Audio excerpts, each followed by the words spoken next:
Ayan o. Yan po yung masarap na panangalian natin ngayon. Yan, tinuguan. Share ko lang po kung gusto nyong matutuhan kung paano magluto ng ganito kasarap na tinuguan. Panoorin nyo lang po itong video hanggang dulo. Let's go! Hello mga katatay, yan. Please subscribe, hit notification bell, paki-like na rin po. Yan. Sana po mag-enjoy po kayo sa ilang minutong panonood sa mga videos ko. Yan. Marami po kayo matututunan. Salamat. Let's go! Yan, habang pinapalambot po natin to, mag-prepare na po tayo ng kinakailangan ng dinuguan natin. Yan. So, balik-balik na rin po natin para pantay-pantay po yung lambot. Yan. Mag-prepare muna po tayo. Let's go! Ayan po mga katatay, malapit na po lumambot po itong natin, ulo ng baboy. Kahit anong karne naman po ng baboy o baka, kalabaw, basta kung saan ka komportable na kainin yung dinuguan mo, yun, pwede yan. Nuulit ko po, kami gusto namin yung ulo ng baboy. Doon po kami nasasarapan kasi lumalabas po yung kanyang lasa. Yan. Yung lasa ng dinuguan niya. Yan. Ito na po pala yung mga kailangan ng ating lulutuing dinuguan. Tips lang po share ko lang po kung bago lang po kayo magluluto ng dinuguan, ito po yung mga kailangan. Sibuyas, ginayat na sibuyas, ginayat na bawang, ginayat na luya, siling haba na pampaksiw, pork cubes, yan, pampasarap sa lahat, paminta, laurel, at ang kukumpleto sa lahat itong dugo ng baboy. Yan. Kung baguhan lang po kayo magluto nito, panoorin nyo na lang po hanggang dulo itong video natin. Let's go! Ayan mga katatay, magsisimula na po tayo maggisa. Ayan. Ayan. Painitin na po natin itong lutuan natin. Ayan. Tingnan nyo lang po ang pagkakasunod-sunod para hindi po kayo malito. Panoorin nyo po hanggang dulo itong ating video para may dagdag recipe po kayo kung di nyo pa alam paano lutuin itong ating tinuguan. Okay, let's do this. Okay. Mainit na ang ating mantikaan na natin.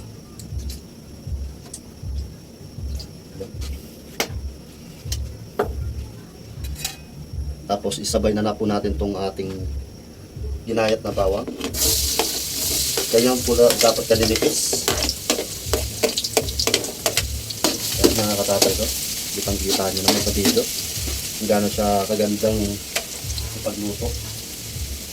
Panluto. Yan, ang bango.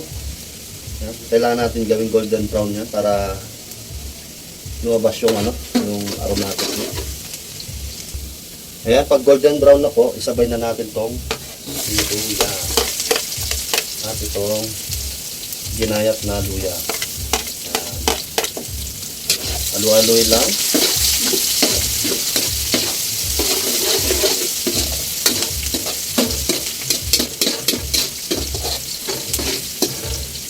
Tapos pag ganyan na po siya saan na po natin igisa itong ating dugo.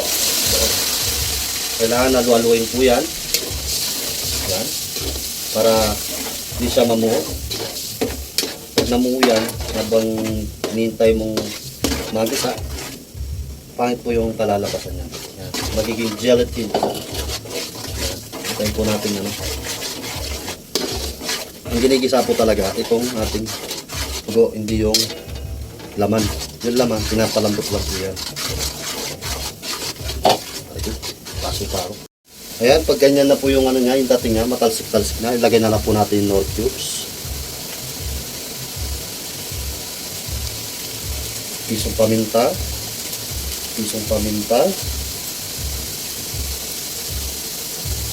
At pisong paminta. Bali, 3 pisong paminta. Ayan. Simutin natin. Laurel. At yung pampalasa pa, kimchi, lagay po natin lahat. Ngayon ko lang po isasuggest na ilagay lahat. Yan. Tapos ilagay na po natin yung karne ng baboy.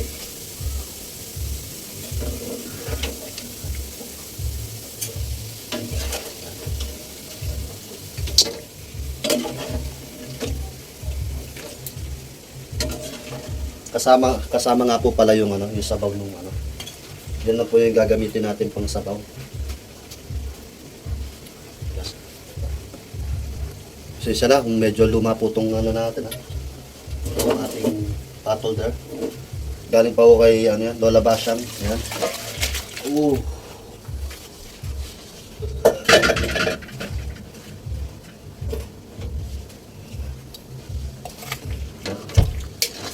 Halu-haluin. Huwag po natin titigilan ang haluin para hindi siya mamusa ilalim.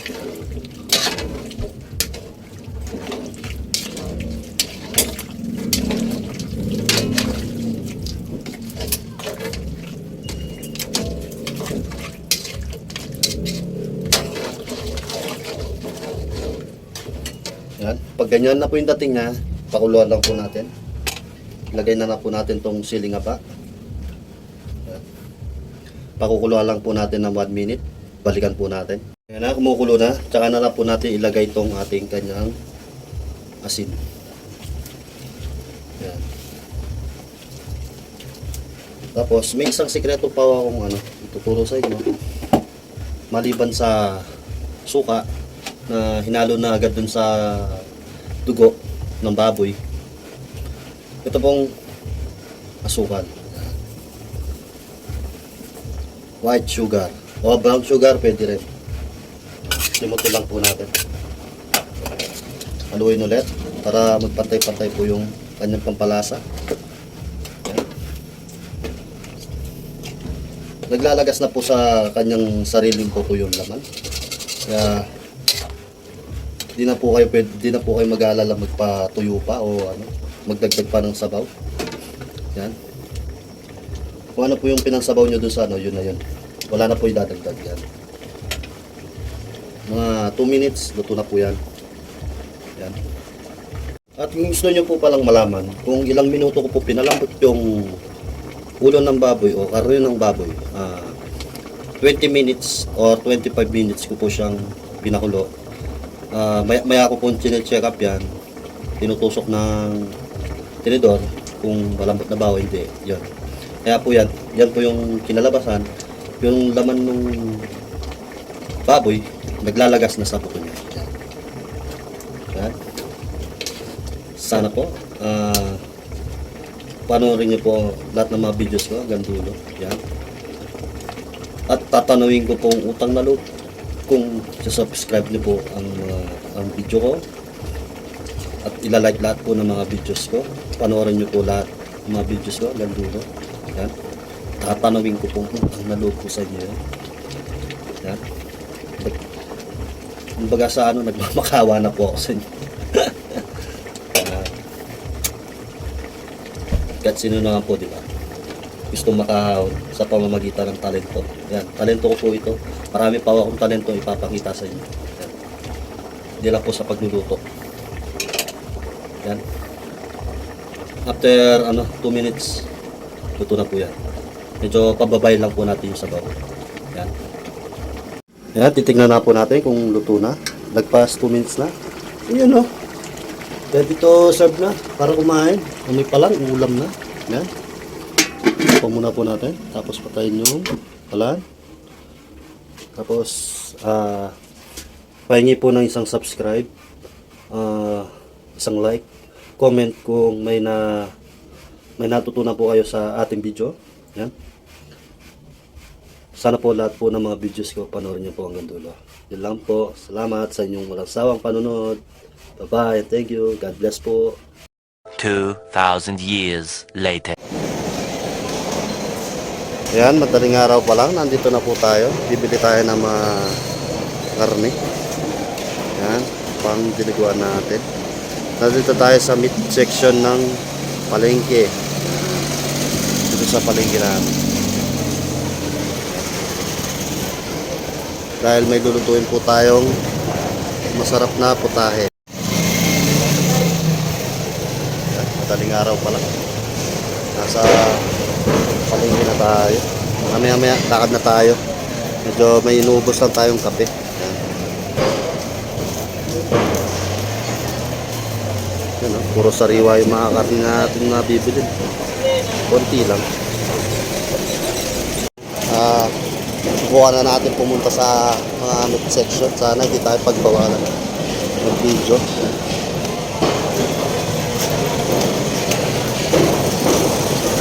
Hanapin natin yung si Mrs. Sana dito lang siya.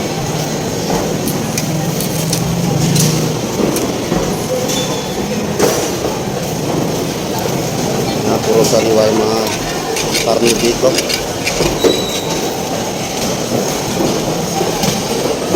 Saka malinis yung kapaligiran. Di basta-basta yung kapaligiran nila. Malinis yan. Hirap hanapin yung misis. Nandito lang.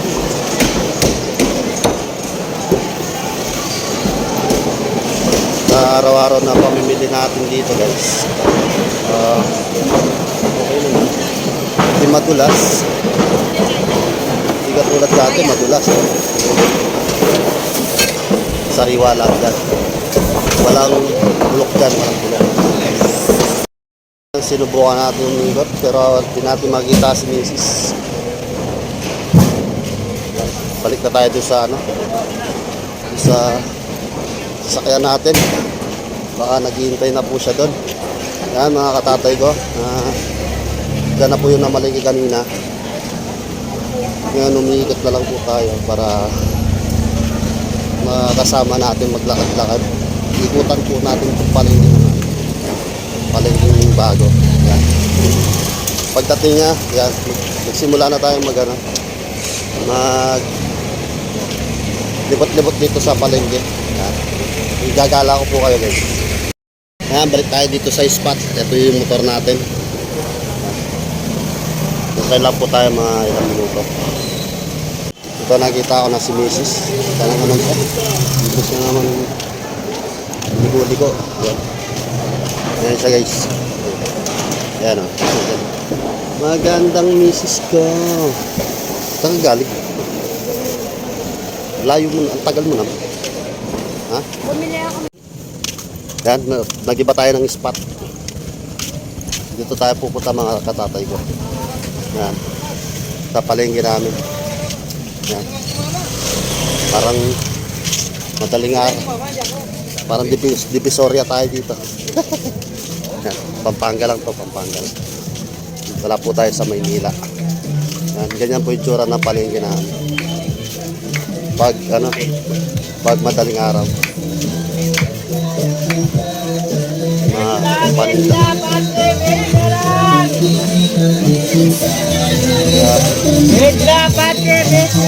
Pante, 20 daw. Walang garter. Ito, masaya dito sa palengke namin. Doon sa isang spot kanina, ano tayo dun? Meat section dun. Dito naman, puro mga damit, kagamitan. Yan. Pag nagawi ka dito, dapat madaling araw. Wala kang madadatnan dito pag tanghali. Yan.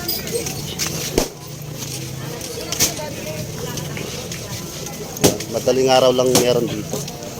Pag pumunta ka ng gabi o madaling araw, yan. Yan madadatnan. Yung mga yan. Ikot tayo dito. Sigurado nandito si Mrs. Ito sugi namin sa paninda. Itong area na to. Ingal na ako.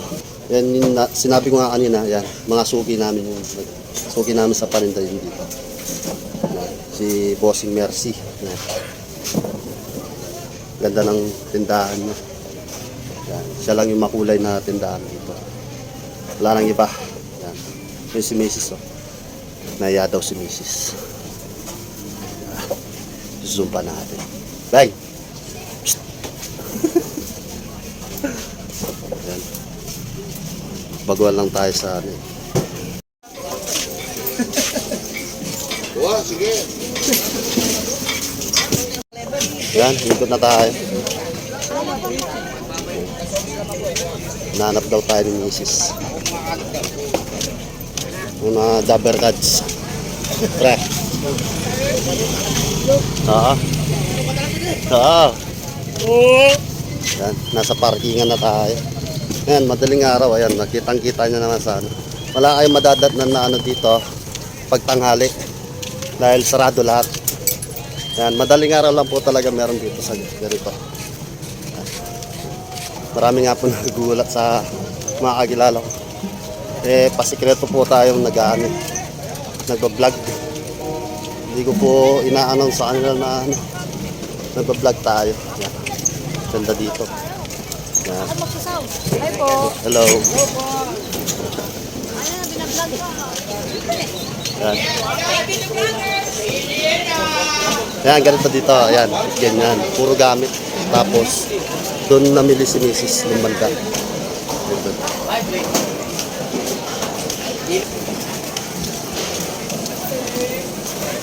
Walang kaselan-selan dito, guys. Huwag ka lang manigar dito. Bawal.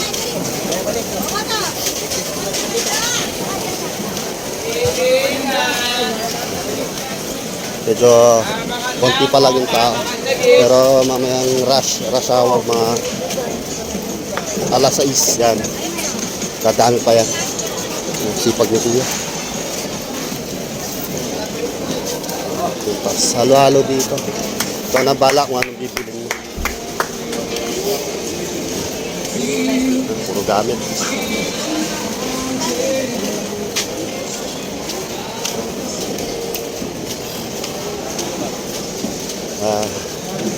Inuulit ko po, pag pupunta po kayo dito mga katatay ko, madaling araw, wag po tanghali, wala kayo madadatnan dito.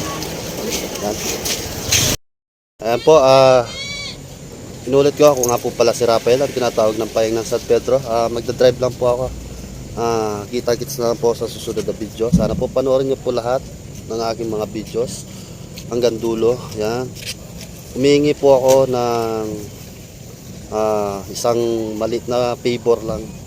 Paki-subscribe naman po. Like, comment kung nagustuhan tong video. Yan. Pupusuhan ko po yan. Peace out. Ay, nabutan na tayo ng madaling araw. Yan. Ay, kunin mo yung mga pinamilihan ako. Yan. Yan, panganay ko. Yan, pasok na tayo sa bahay.